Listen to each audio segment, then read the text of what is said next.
서울에서는 이 아산 이런 교회를 지방교회라고 합니다. 지방교회.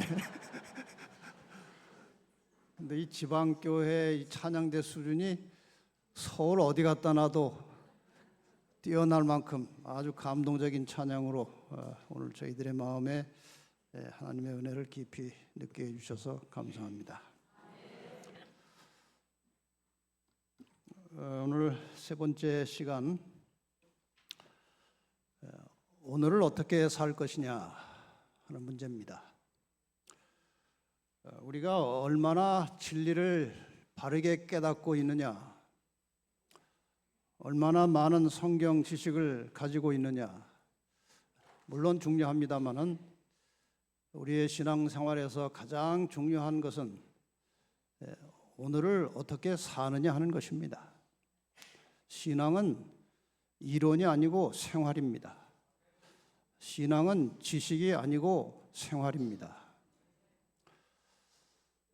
나중에 다시 좀 추가로 말씀드리겠지만 어떻게 사느냐보다 더 중요한 것은 무엇을 생각하고 사느냐 하는 것입니다. 하나님은 사람의 중심을 보십니다. 겉으로 나타나는 행위가, 행동이 아무리 인간적으로 괜찮아 보여도 그 속에 중심이 잘못되어 있으면 겉으로 나타나는 행동은 별로 가치가 없는 것입니다. 그래서 그리스도인으로서 살아갈 때 가장 중요한 부분은 마음이에요. 마음. 여기에 나중에 추가적으로 좀 말씀을 드리겠습니다. 오늘을 어떻게 살 것인가? 어제 저녁에 잠깐 말씀드렸습니다. 기독교 신앙의 본질이 무엇이냐? 제가 많은 설교와 강의를 통해서 또 제 개인의 신앙적 경험 속에서 내린 결론은 기독교 신앙의 본질은 세 가지로 저는 그렇게 생각이 됩니다. 오늘을 충실하게 살아갈 때 무엇을 염두에 둘 것이냐? 첫째는 종말신앙입니다. 예수님께서 제자들에게 말씀하셨습니다. 이러므로 너희도 예비하고 있으라. 생각지 않은 때에 인자가 오리라. 그런즉 깨어 있으라. 너희는 그 날과 그 시를 알지 못하느니라. 예수님의 제자들은 자기들 살아있을 때 예수님께서 재림하실 것으로 믿었습니다. 근데 예수님께서 제자들에게 가르치실 때 적어도 제자들 시대에 예수님이 오시지 않을 것을 예수님이 모르실 리가 없습니다. 구약의 다니엘서의 예언에 의하면은 적어도 예수님은 아무리 빨리 오셔도 1844년 이전에는 안 오십니다. 그게 예언입니다.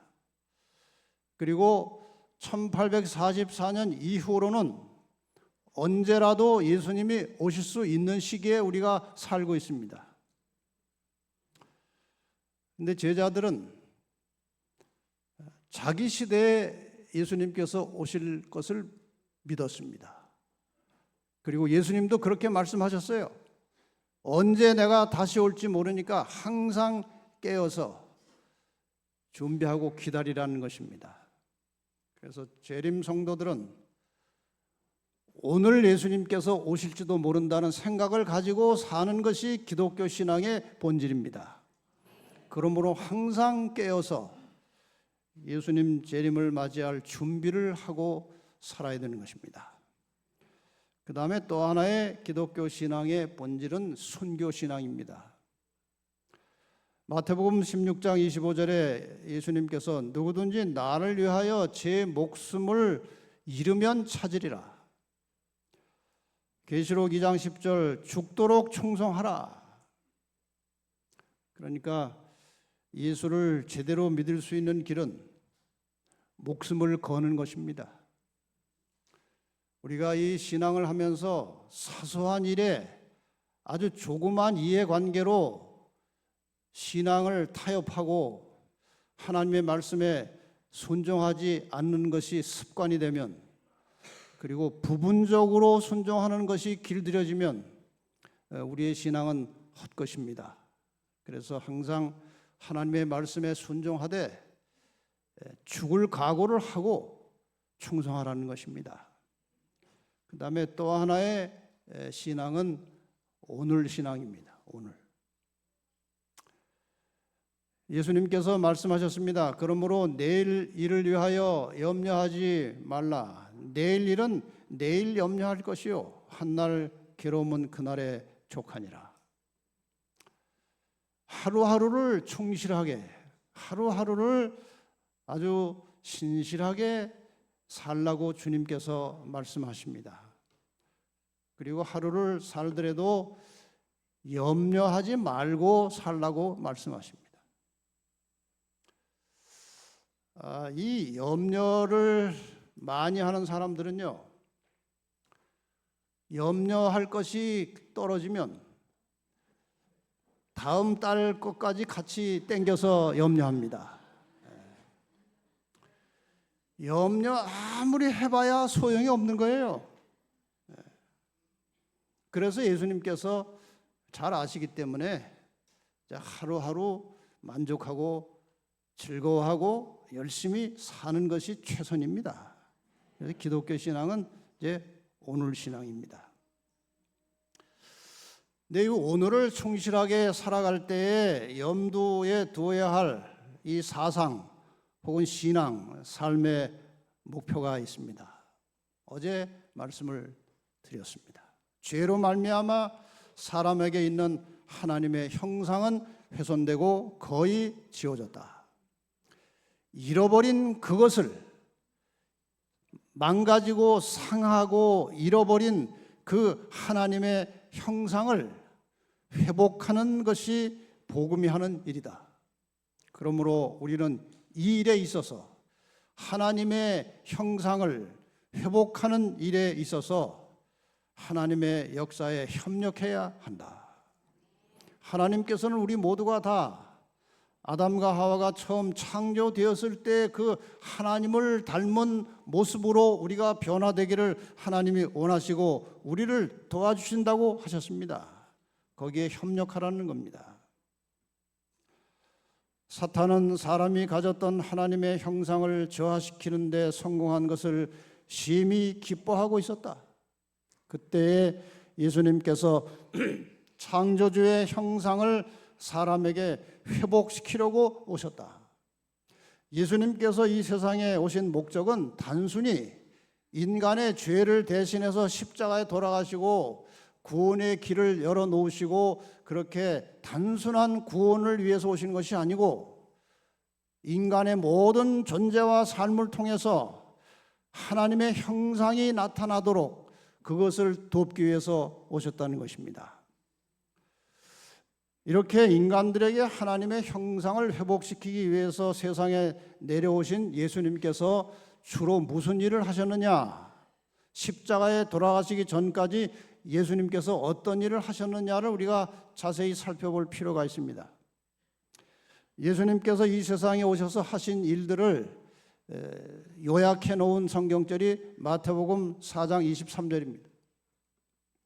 예수께서 온 갈릴리에 두루 다니사 저희 회당에서 가르치시며 천국 복음을 전파하시며 백성 중에 모든 병과 모든 약한 것을 고치시니, 여기가 우리 문법적으로 분석해 보면은 동사가 예수님께서 하신 일이 세 가지가 나옵니다. 그것을 우리는 예수님의 전인 회복 사역이라고 말할 수 있습니다. 가르치시며, 이 가르치셨다는 말은 영어 단어로 teaching입니다. 가르치셨다. 이 성경에 보면은 예수님께서 우리가 인간 관계를 맺고 이 세상을 살아가는 데 있어서 필요한 여러 가지 교훈들을 말씀하셨습니다. 그것을 가르침이라고 합니다. 예를 들면 이런 겁니다. 마태복음 6장 3절. 너는 구제할 때에 오른손에 하는 것을 왼손이 모르게 해라.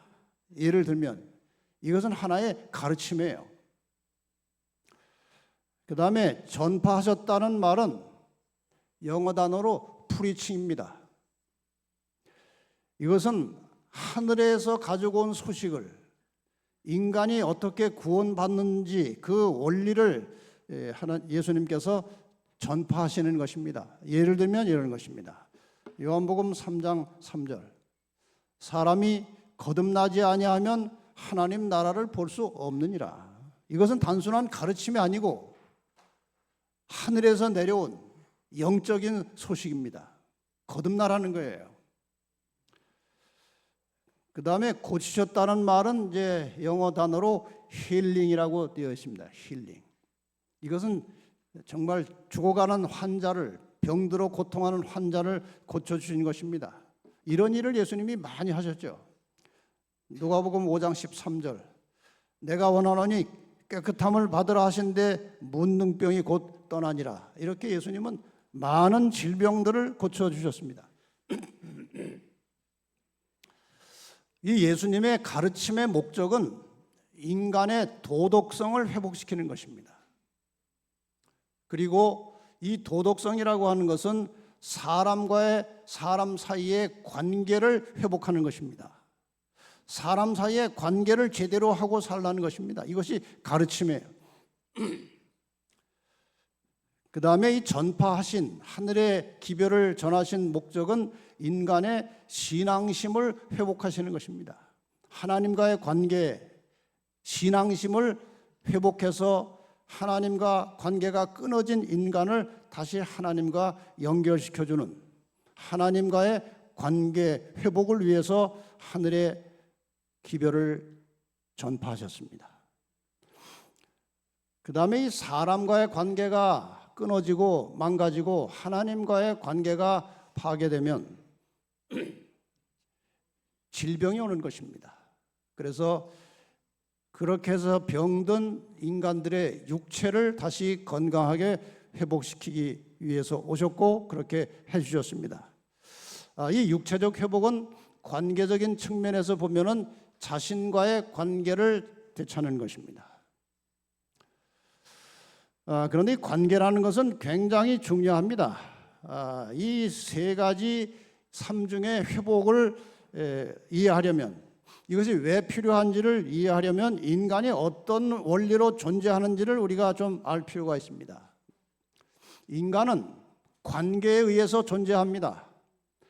창조주 하나님과 피조물 나 사이에 관계, 이 하나님께서 나를 창조하셨기 때문에 내가 존재하는 것입니다.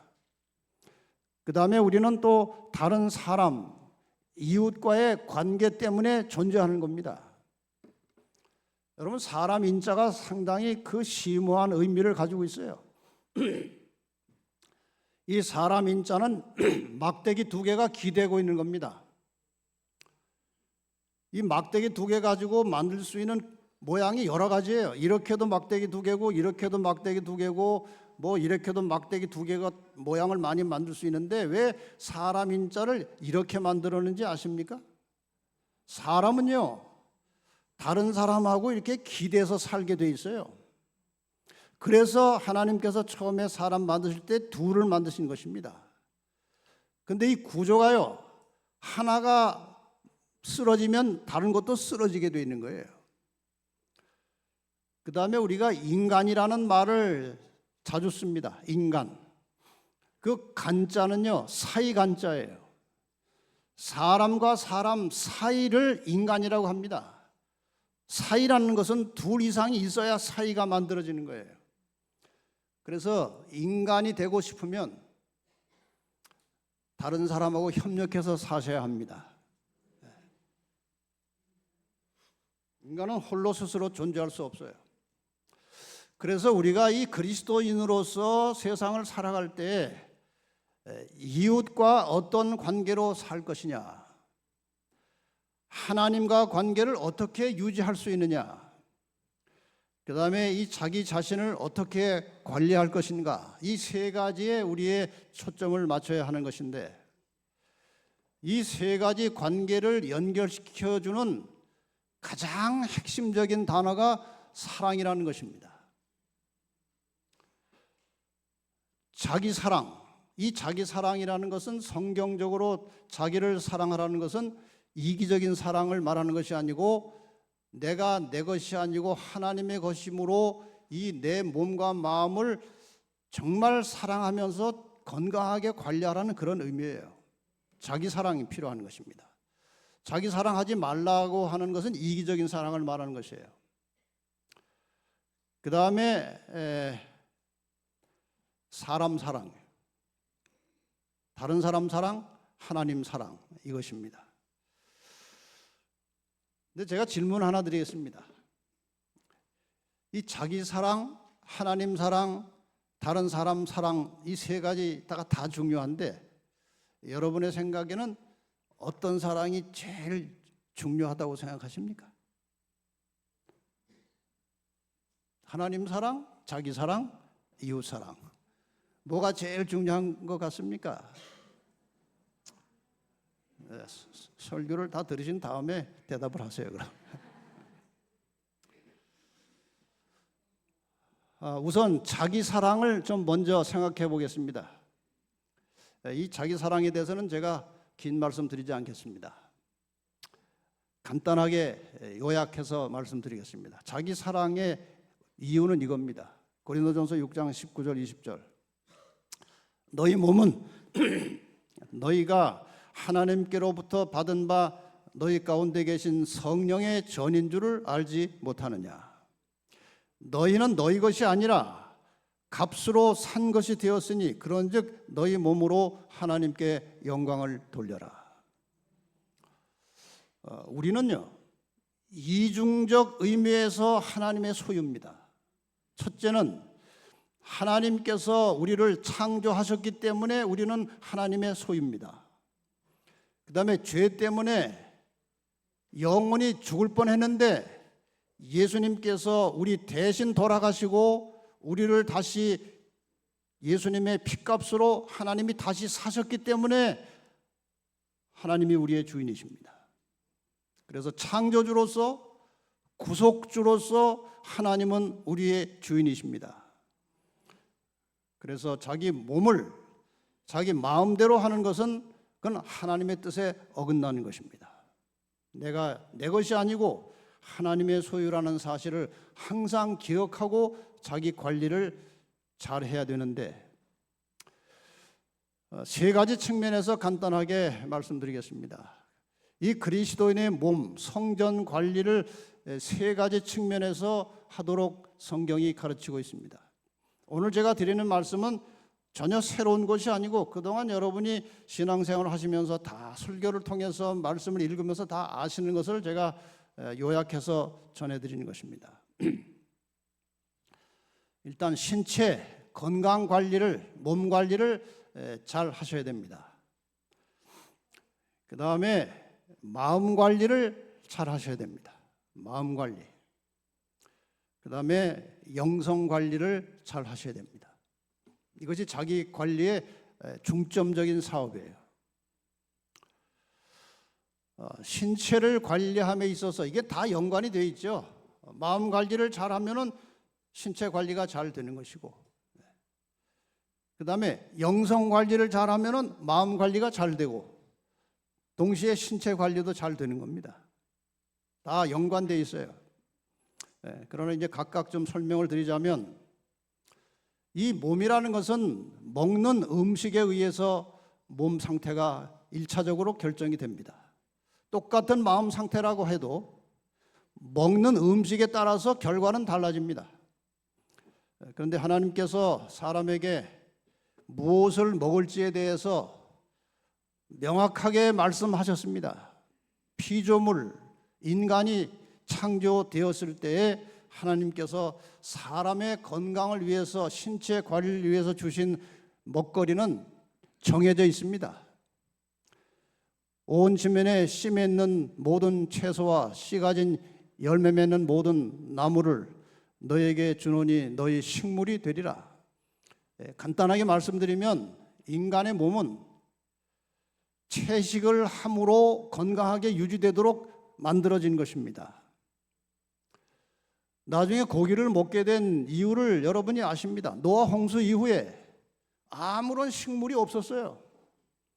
방주에 들어간 짐승들 중에 하나님께서 미리 내다보시고 부정한 먹지 못할 짐승은 한 쌍씩 남수, 그 다음에 그래도 초식 동물 좀 깨끗해서 먹을 만한 것은 7쌍을 들여보내셔서 홍수가 끝난 이후에 깨끗한 동물의 고기를, 초식 동물의 고기를 먹도록 하나님께서 당분간 허락하실 수밖에 없는 상황이 된 것입니다. 그래서 이제 식물이 날 때까지는 고기를 먹을 수밖에 없는 거예요. 그래서 고기를 먹기 시작한 것입니다. 원래 인간은 고기 먹는 동물이 아니에요. 채식을 하는 그 동물, 소나 그 양이나 그런 그 동물의 치아 구조하고 사람의 치아 구조가 똑같아요. 그 고기 먹는 짐승들은 송곳니가 발달되어 있어요. 고기를 뜯어야 되기 때문에. 그런데 이 초식하는 동물들은 어금니가 발달되어 있습니다. 혹시 송곳니가 발달된 분들이 계시면 고기를 드셔도 좋습니다. 그러나 인간은 어금니가 발달돼서 초식을 하게 되어 있는 것입니다. 오늘날 많은 질병이요, 육식에서 오는 것입니다. 그래서 여러분 가능하면 채식을 하고 사시기를 바랍니다. 아멘을 잘 안 하시는 거 보니까 고기들을 많이 드시는군요. 그러나 여러분 늦은 비 성령에 동참하시기 원하시면 몸을 정결하게 해야 됩니다. 제가 가급적이라고 하는 말은 상당히 양보해서 드리는 말씀입니다. 잘 알아서 하십시오. 그 다음에 이 마음 관리입니다. 이 마음을 하나님께서 우리가 어떻게 관리하기를 원하시느냐, 그 마음 관리의 정답 원칙은 데살로니가전서 5장 16절에 18절까지 정확하게 나와 있어요. 항상 기뻐하라, 쉬지 말고 기도하라, 범사에 감사하라.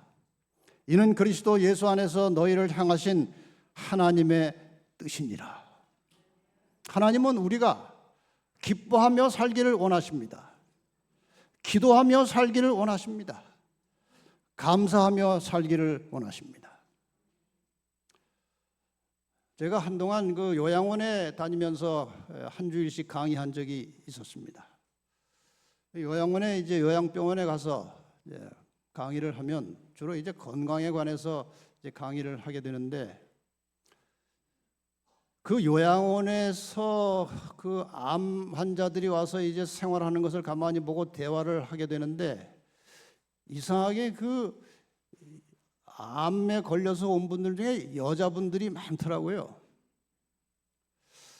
근데 왜 그런가 했더니 두 가지 이유인 것 같아요. 남자는 좀 병이 웬만큼 걸려도 벌어먹고 살아야 되니까, 가족들 먹여 살려야 되니까 잘 못 오고, 그 다음에 또 한 가지 이유는 여자들이 암에 더 잘 걸리나 봐요. 왜 그런가 했더니 그 요양병원에 온 여자들 중에 암 걸려서 온 분들 중에 상당 부분이 남자가 바람난 사람들이에요. 얼마나 미워요. 아주 속상합니다. 그런데 또 먹고 살아야 되고 아이들 체면도 있고 하니까 이혼은 못하고 그냥 마지못해 미운 마음을 품고 사는 겁니다. 그런데 그런 마음 상태로 1년 내지 1년 반을 살고 나면 거의 암에 걸리는 거예요. 그런데 미워하는 여자는 암에 걸리는데 미움을 받은 남자는 멀쩡한 겁니다. 여러분, 하나님이요, 원수를 사랑하라고 하는 것은요, 원수를 위해서 사랑하라는 말이 아니고 너를 지키라는 것입니다. 내 몸을 지키라는 거예요. 왜? 하나님이 인체를 너무나 잘 아십니다. 창조하셨기 때문에. 네가 남을 미워하고 그렇게 원한을 품고 있으면 네가 망가지니까 용서하고 사랑하라는 거예요. 그리고 그 요양병원에 와서 거의 같은 조건인데 병이 잘 낫는 사람이 있고 잘 안 낫는 사람이 있어요. 그런데 잘 낫는 사람의 공통점은, 제가 뭐 많은 사람들의 그 병 나은 간증을 들었는데 공통점이 정확해요. 첫째, 말씀을 들을 때 감동을 잘 받는 사람. 아, 그렇구나. 내가 그걸 왜 몰랐지? 정말 귀한 말씀이다. 난 그렇게 앞으로 살아야 되겠다. 이런 감동이 많으면 치료가 잘 되는 것입니다. 지금 여러분 제 말씀을 듣고 감동을 많이 받으면요, 치료 효과가 있는 거예요. 그래서 제가 설교할 때 상당히 조심을 합니다. 감동을 많이 드려야 되는데 하고.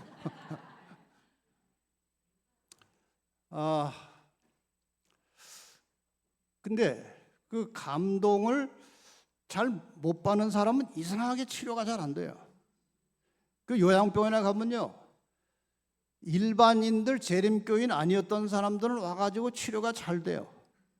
근데 재림교인들이 가면은 치료가 더디거나 잘 안 돼요.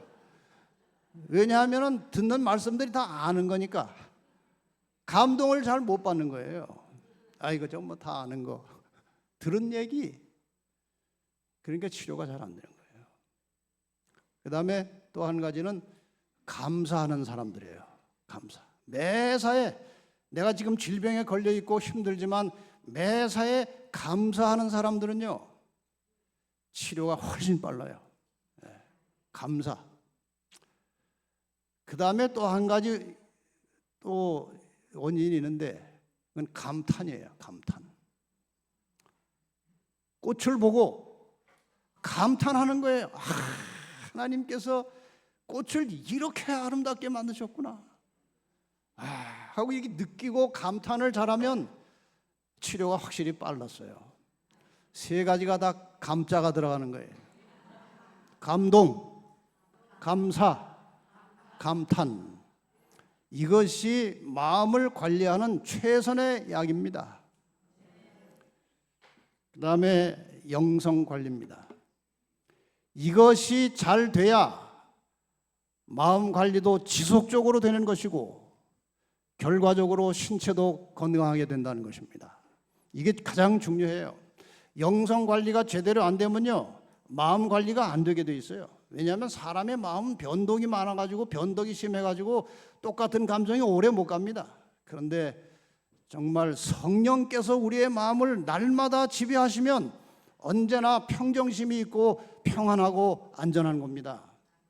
그래서 성령께서 우리의 마음을 지켜주셔야 되는데 그것은 그냥 오는 것이 아니고 구하는 자에게 성령을 주시겠다고 하셨습니다. 그래서 늘 기도 속에 아침마다 성령께서 나의 인생을 하루 종일 지배하시도록 기도하고 육으로 살지 아니하고 성령으로 사시기를 바랍니다. 이렇게 하면은 시간이 많이 걸려서 참 문제인데 어쨌든 이 세 가지가 사람의 건강을 지켜주는 것입니다. 그 다음에 두 번째, 하나님 사랑에 대해서 좀 말씀을 드리겠습니다. 신명기 30장 20절에 보면 내 하나님 여호와를 사랑하고 그 말씀을 순종하며 그에게 부종하라. 이게 부종하라고 하는 말이 좀 어려운 말입니다. 이 부종이라는 말은 딱 달라붙어 있는 걸 말하는 거예요. 아주 굳게 결합된 상태, 밀착된 상태를 말하는 것입니다. 그러니까 그에게 부종하라고 하는 말은 하나님과 딱 붙어서 살라는 거예요. 붙어서 살라는 거예요. 자, 우리가 하나님을 사랑한다는 외적인 표시와 증거가 무엇이냐? 우리가 하나님을 사랑한다는 말은 하나님을 경배한다는 것입니다. 그래서 이 하나님 사랑과 예배의 관계에 대해서만 간단하게 설명을 드리겠습니다. 이 예배라고 하는 것은요, 창조주와 피조물의 관계에서만 성립되는 것입니다. 천사도 피조물이기 때문에 사람이 천사를 예배할 필요가 없습니다. 오직 창조주만 피조물의 경배를 받으시는 거예요. 그래서 예배자가 이 성전에 와서 예배 드릴 때에 창조주를 자신의 주권자로 인정할 때 예배가 되는 것입니다. 하나님이 나의 주인이시다, 하나님이 나의 모든 것을 주관하시는 분이다는 그런 하나님의 주권자로서의 하나님을 인정할 때에 정당한 예배가 되는 것입니다. 그런데 나의 무엇의 주인이시냐? 내가 가지고 있는 것 중에 가장 소중한 것이 무엇이냐? 그건 생명입니다. 사람이요, 이 생명이 끊어지면 아무것도 아니에요. 생명이 이전에 생명이 병만 들어도 사람이 참 힘들어집니다. 존재하기가. 그래서 우리의 생명이 하나님의 것임을 인정한다는 것은 생명을 가진 사람에게 늘 열려져 있는 시간 전체가 하나님의 것이라는 것입니다. 여러분이 시간 많이 있죠? 그게 다 누구의 시간이에요? 하나님의 시간입니다.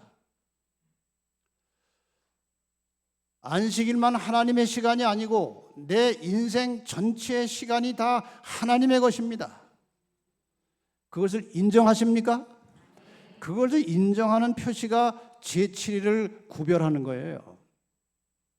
제7일 안식일을 우리가 거룩하게 구별하는 것은 내 생명, 내 존재, 내 시간 전체가 하나님이 주인이라는 사실을 인정하는 신앙 고백이 안식일을 거룩하게 지키는 것입니다. 하나님께서 말씀하시는 것입니다. 너희 생명, 시간 다 내 것인데 너희가 6일 동안 힘써 일해라. 그리고 제7일은 구별해서 나하고 교제하자. 그 말은 제7일 안식일을 구별하는 것이 내가 네 하나님이고 내가 내 백성이라는 증거다. 그렇게 말씀하셨잖아요. 그래서 이 안식일을 철저하게 구별하시기를 바랍니다. 오늘 재림교회가 가지고 있는 매우 심각한 병폐 중에 하나는 안식일을 훼손하고 있는 거예요. 안식일은 금요일 저녁 해 넘어갈 때부터 토요일 저녁 해 넘어갈 때까지가 하나님께서 구별하신 거룩한 시간입니다. 이 거룩한 시간을 사람들이 함부로 쓰고 있어요. 금요일 저녁인데 마트에 가서 물건 사는 사람들 많아요. 안식일 오후에 놀이하는 사람들이 있어요. 미국 같은 경우는 안식일 오후에 예배 마치고 골프 치러 가는 사람도 많아요. 여러분, 우리가 제7일 안식일 예수 재림교인입니다. 재림을 기다리는 사람들의 매우 중요한 특징은 이 안식일을 거룩하게 구별해서 이 안식일을 즐거운 날로, 존귀한 날로, 거룩한 시간으로 지키는 것입니다. 안식일을 기뻐해야 하는 거예요. 금요일 부지런히 열심히 바쁘게 살다가 금요일 저녁 해 넘어갈 때가 되면 벌써 안식일이 됐네. 이게 좋은 말이에요? 이상한 말이에요? 그건 안식일을 안 기다렸다는 겁니다. 갑자기 안식일이 온 거예요. 부담이 돼요, 안 돼요? 부담이 되니까 금요일 저녁에 교회 안 오는 겁니다. 여기 금요일 저녁에 안 오시는 분들 보니까 많네요. 여러분, 안식일을요 절대로 자기 자신의 어떤 사리 사욕을 위해서 사용하시면 안 됩니다. 이게 하나님을 사랑하는 진정한 증거는 이 안식일이 오기를 기다려야 돼요. 이 안식일을 잘 지키는 방법은 예비를 기억하는 것입니다. 금요일을 왜 예비라고 했습니까? 그 예비의 예비를 잘 안 하면 안식일이 부담스러운 시간이 되는 겁니다. 그래서 지금 저희가 이렇게 활동하는 것 중에 하나는 저희 진리의 뿔 선교회 300 선교사라고 있어요. 그분들에게는 이제 우리가 어떤 선교적 설교가 만들어지면 직접 그분들에게 다 들어가고 또 그분들이 그걸 보고 아주 쉽게 다른 사람에게 퍼서 나를 수 있는 장치가 거기 돼 있어요. 300선교사에 가입을 하면 300명으로 시작되는데 지금은 한 3,000명 됩니다. 여러분도 이제 가입할 수 있는 길을 목사님들을 통해서 알려드리겠습니다. 우리가 300선교사들에게요, 정확하게 금요일 오후 3시가 되면 메시지를 보냅니다. 이제 하던 일을 멈추고 안식일을 예비하시기 바랍니다. 이렇게 해서 우리가 예비를 기억해서 안식일을 지켜야 안식일이 즐겁고 존귀하고 거룩하게 지킬 수 있는 것입니다. 그 다음에 이제 우리의 생명이 가장 소중하지만 생명보다는 조금 덜 중요하지만 생명처럼 사람들이 아끼고 소중하게 생각하는 것이 물질이고 쉽게 말하면 돈입니다.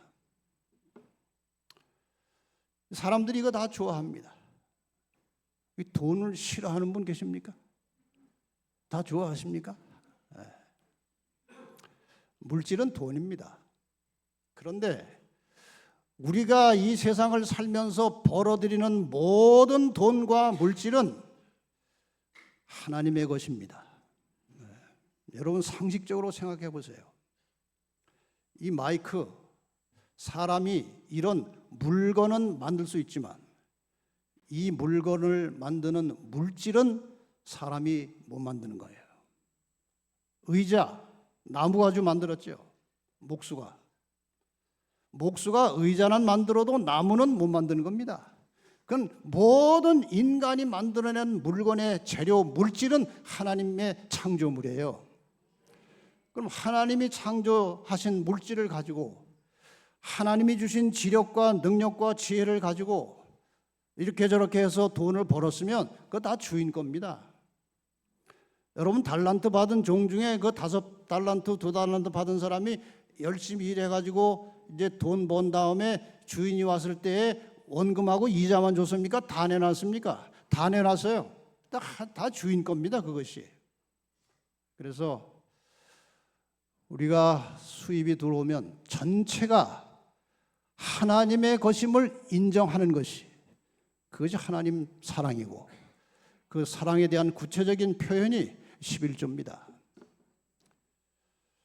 11조는 10분의 1만 하나님의 것이라는 뜻이 아니고 전체가 하나님의 것인데 그것을 인정한다는 표시가 고백이 11조입니다. 여러분 11조 드릴 때 절대로 손 떨면 안 돼요. 액수가 많을수록 손이 많이 떨린다고 그래요. 10만 원에서 만 원 11조 내는 것은 가벼운데 1,000만 원에서 100만 원 11조 낼 때는 떨린다는 거예요. 그거를 거꾸로 생각하세요. 하나님 이렇게 많은 것을 주셨는데 절 보고 다 쓰라고 하시고 10분의 1만 내라고 하시니 감사합니다. 은혜가 넘칩니다.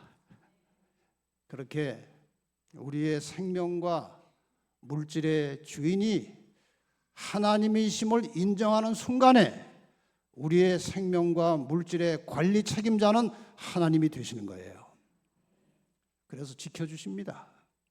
여러분 이 진리를 잘 깨달으시고 신앙생활 하면서요, 제가 이렇게 많은 사람들을 관찰해 보면은 예배 안 빠지고 잘 나오는 사람, 안식일 잘 지키는 사람, 11조 잘 드리는 사람은 세월이 오래 지나도 신앙이 잘 변절되지 않습니다. 그게 기준입니다. 하나님과 연결된 증거 넘어갑시다. 그 다음에 이제 제일 중요한 사람 사랑. 답을 제가 말을 해버렸네요. 이게 제일 중요한 거예요.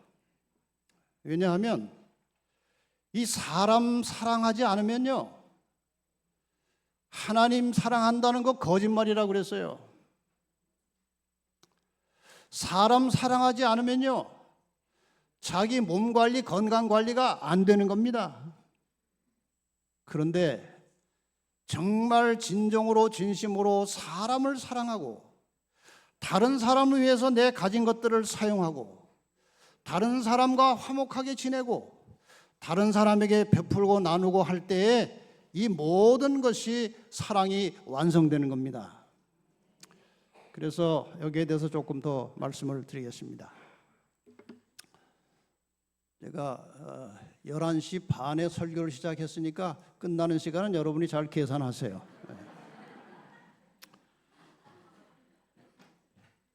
고린도후서 5장 18절입니다. 모든 것이 하나님께로 났나니 저가 그리스도로 말미암아 우리를 자기와 화목하게 하시고 예수 그리스도를 통해서 하나님과 우리 사이가 화목됐다는 것입니다. 원래는 불화한 상태였는데 그리스도를 통해서 하나님과 우리가 화목되었다는 말은 구원을 받았다는 뜻이죠. 또 우리에게 화목하게 된 다음에 우리에게 화목하게 하는 직책을 주셨다. 이 말씀을 조금 그림으로 분해해 보겠습니다. 하나님과 나 사이의 관계가 원래는 죄 때문에 불화한 관계였습니다. 하나님은 죄를 못 견디십니다. 하나님은 죄에 대해서 충동적으로 그냥 반응하십니다. 죄와 하나님은 같이 할 수가 없어요. 죄는 절대로 하나님과 가까이 갈 수 없는 장애물입니다. 그래서 예수님께서 이제 이것을 해결하셨는데 하나님과 불화한 사람은요 다른 사람하고도 불화합니다. 화목한 것처럼 보이다가도 이해관계가 생기면 즉시 불화해집니다. 이것이 인간이에요. 그런데 하나님과 나 사이에 죄를 예수님께서 십자가를 통해서 해결해 주셨고 우리 죄는 하나님께 용서함을 받게 되었고 하나님과 나 사이는 화목하게 되었습니다. 이렇게 하나님과 화목하게 된 사람들에게 화목하게 하는 직책을 주셨다는 말은 하나님과 화목된 가장 확실한 증거는 다른 성도들과 화목하게 사는 것입니다. 여러분이 교회에 와서 조금 관계가 화목지 못한 사람이 있으면 그건 하나님과 화목된 것이 아닙니다. 하나님과 진정한 화목 관계에 들어갔다면 그 증거가 무엇이냐? 함께 신앙생활하는 모든 사람과 화목하게 사는 것입니다. 여러분 신앙생활하면서 인간이기 때문에 뭐 불화할 수 있어요. 뭐 불쾌할 수도 있고 그러나 그것을 오래 품고 있으면 그거는 사탄의 역사입니다. 여러분 교인들 간에 혹시 이런저런 문제로 혹시 잠깐 불화했을지라도 절대로 오래가지 말고 가능하면 하루 해가 지나기 전에 분을 풀고 화목한 관계가 되시기를 바랍니다. 그런데 너무 억울하고 참기가 힘든 일을 당했다 할지라도 안식일이 되기 전에는 푸세요. 그래서 안식일에 교회에 올 때는 모든 사람과 화목된 관계로 들어오셔서 안식일을 즐기시기를 바랍니다. 안식일은 회개하는 시간이 아니에요. 많은 사람들이 안식일에 교회에 와서 안식일 학교 첫 시간에 기도를 그렇게 합니다. 하나님 아버지, 지난 한 주간 동안 지은 죄를 가지고 왔습니다. 용서해 주세요 하면 전부 다 아멘 그래요. 다 똑같은 마음인 것 같아요. 하나님이 뭐라고 그러실까 한번 생각해 보세요. 야, 그 죄를 말이야 집에서 다 용서받고 이 거룩한 시간 속에 들어와야지. 그걸 왜 여기까지 가져와서 회개를 하냐. 그리고 죄를 하루하루 씻어야지 일주일분씩을 같이 몰고 다니냐. 이게. 여러분 안식일은요 회개하는 시간이 아니고 받은 구원을 기뻐하고 즐거워하며 하나님께 영광 돌리는 시간입니다. 안식일에 들어오기 전에 모든 사람과 화목한 관계로 청산을 하고 안식일에 즐겁게 들어오시기를 바랍니다. 안식일에 와서 별로 좋아하지 않는 집사님과 헛된 인사 나누지 마시고, 속으로는 싫어하면서요 겉으로는 집사님 보고 싶었어요. 그건 거짓말이에요. 여러분, 그래서 마음 상태가 중요한 거예요. 하나님은 사람의 중심을 보시는 거예요. 모든 사람과 화목된 마음을 가지고 성전에 들어오시기를 바랍니다. 그 다음에 비신자들을 하나님과 화목시키라고 그랬어요. 비신자들을 하나님과 화목시키는 것은 복음을 전하는 것입니다. 이렇게 해서 여러분의 모든 삶이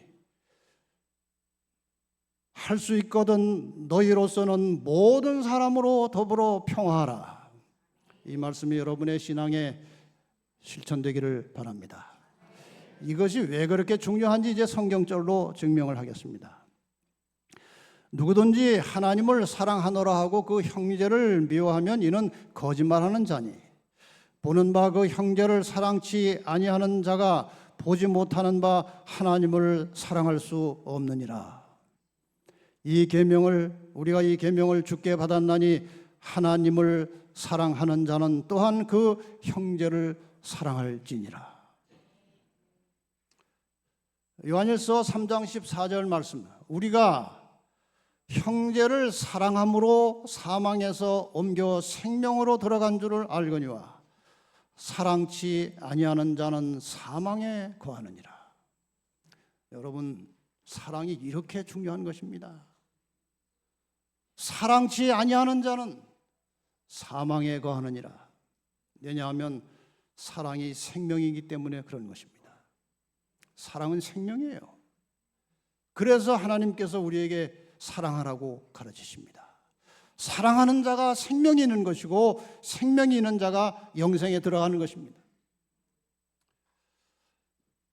사랑이 무엇인지 조금 더 설명을 드리겠습니다. 요한복음 15장 5절입니다. 나는 포도나무요 너희는 가지니 저가 내 안에 내가 저 안에 있으면 이 사람은 과실을 많이 맺나니 나를 떠나서는 너희가 아무것도 할 수 없습니다. 여러분, 이 말씀이 상당히 중요한데 이해하기가 그렇게 쉽지 않아요.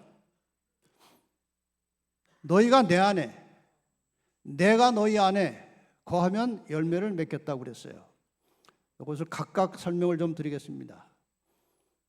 내가 너희 안에 거한다는 게 무엇인지 예수님께서 직접 설명을 하셨습니다. 너희가 내 안에 거하고 내 말이 너희 안에 거하면 무엇이든지 원하는 대로 구하라. 그리하면 이루리라. 내가 너희 안에 있다는 것은 내 말이 너희 안에 있다는 거예요. 예수님께서 우리 마음에 거하기를 원하시는 분은 말씀을 많이 보고 들으시기 바랍니다. 예수님께서는 지금 우리의 마음속에 말씀으로 거하시는 겁니다. 그래서 말씀을 소홀히 하고 말씀을 별로 대하지 않고 성경도 별로 안 읽고 설교는 늘 그냥 건성으로 듣고 하는 사람들은 그 속에 말씀이 없는 거예요. 열매가 없어요. 그 다음에 저가 내 안에 거한다는 것은 무엇이냐?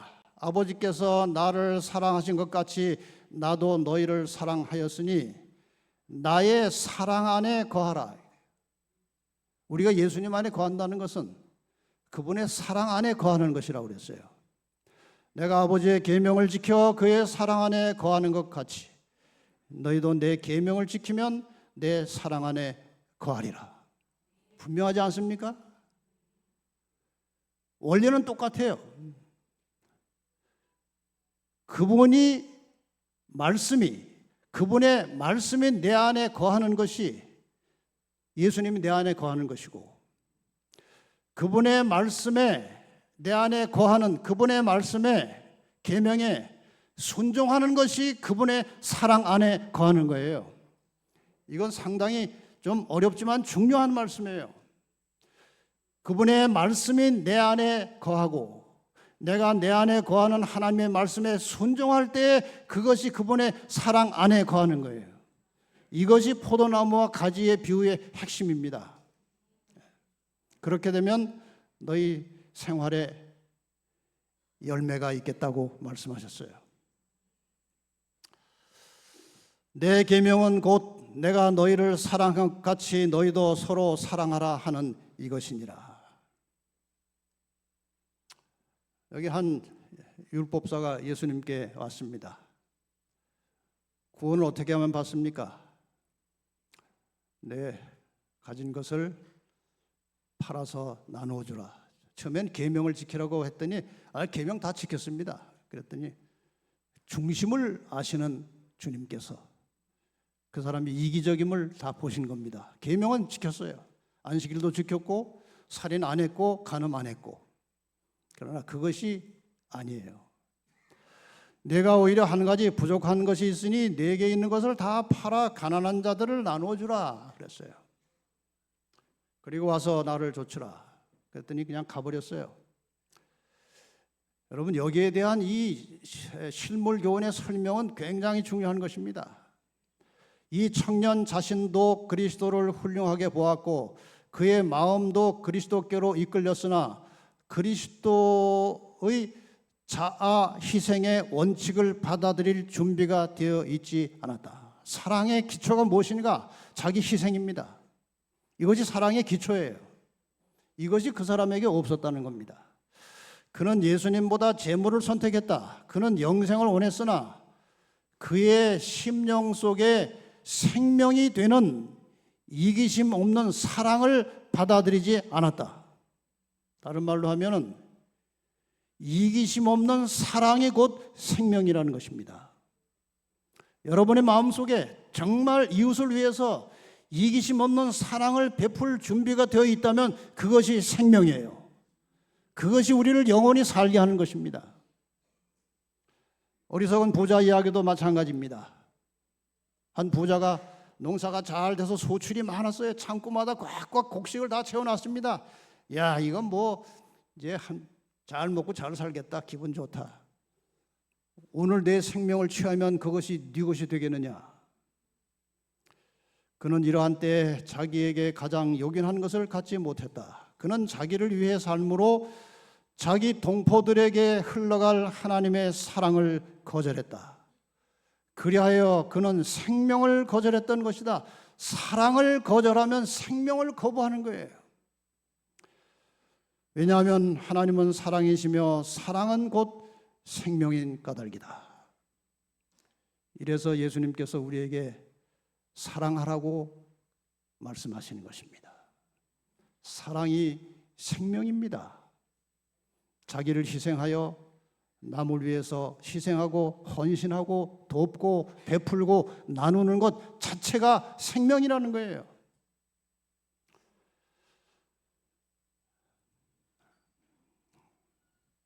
예수님께서 재림하실 때 어떤 일이 있을 것인지에 대해서 마태복음 25장의 세 번째 비유가 나옵니다. 임금이 대답하여 가라사대 내가 진실로 너에게 이르노니 너희가 여기 내 형제 중에 지극히 작은 자 하나에게 하는 것이 곧 내게 하는 것이니라. 여기 노란색으로 표시된 이 문장이 중요하기 때문에 제가 말씀드린 것입니다. 내 형제, 예수님께서 내 형제, 너와 함께 살아가는 내 형제 하나에게 한 것이 내게 한 것이라고 말씀하지 않으시고 내 형제 중에 지극히 작은 자라고 말씀하신 것은 우리와 함께 살아가는 모든 사람들을 예수님께서 자신의 형제라고 부르시는 것입니다. 저는 이 말을 오랜 세월 동안 그 전에 내 형제라고 봤어요. 내 형제. 내 형제 중에 작은 자 하나에게 한 것이 내게 한 것이다. 그러니까 그게 아니고 내 형제예요. 그러니까 우리가 함께 살아가는 사람들에게 잘못했을 경우는 예수님이 자기 형제에게 잘못한 것으로 느끼시는 겁니다. 내가 다른 사람을 비난하고 헐뜯고 험담하면은 예수님이 자신이 비난받은 것으로 생각하시는 거예요. 이 말씀을 기초로 해서 이런 글을 하나 써봤습니다. 내 형제를 사랑하라. 너희 모두는 내 형제들이다. 너희가 함께 살아가는 동료 인간을 미워하면 그것은 내 형제를 미워하는 것이다. 내 형제를 미워하는 것은 나를 미워하는 것이다. 내가 주변에 힘들고 가난한 자들을 돌봐주면 그것은 바로 내 형제를 도와주는 것이다. 내 형제를 도와주는 것은 곧 나를 돕는 것이다. 그러니까 우리 모두가 함께 형제라는 사실을 늘 생각하면서 서로 사랑하고 도우면서 살다 보면 나중에 하늘에서 우리 모두 같이 살게 될 것이다. 사람 사랑이 이렇게 소중한 것입니다. 여러분, 자기 사랑, 하나님 사랑, 이 모든 것은 사람 사랑 안에서 완성이 되는 겁니다. 끝으로 이 말씀을 한마디 더 드리고 여기 나머지 몇 개가 남았는데 이제 끝내야 될 것 같습니다. 하나님께서 우리에게 많은 것들을 주셨습니다. 내가 가지고 있는 모든 것이 내 것이라고 생각하지 마시고 하나님께서 나에게 주신 것으로 생각하시고 주신 이 모든 것을 다른 형제들의 유익과 행복과 구원을 위해서 베풀고 나누어 줄 때에 그 도움을 받은 형제가 행복해하는 모습을 보고 내가 행복을 느낄 수 있다면 그것이 구원받은 증거라고 말씀하십니다. 여러분, 구원받았다는 확실한 증거를 좀 확인하고 싶으십니까? 바로 이것이에요. 제가 여러 예언의 신에서 이 기조를 봤습니다. 내가 가진 것을 내 것으로 생각하지 않고 하나님이 나를 통해서 다른 사람에게 나누어 주는 것으로 맡겨둔 것으로 생각하고 내 가진 것 다 다른 사람을 위해서 희생하고 봉사하고 헌신하고 베풀고 나누어 줄 때 그것을 받은 사람들이 행복해하는 모습을 보고 내가 행복해질 수 있다면 그것이 구원받은 증거라고 말씀하십니다. 오늘 하루를 어떻게 살 것이냐? 종말 신앙을 가지고 순교자적인 신앙을 가지고 오늘 하루하루 함께 살아가는 사람을 사랑하며 살아가는 재림 성도들이 되시기를 바라면서 말씀을 여기서 마치겠습니다.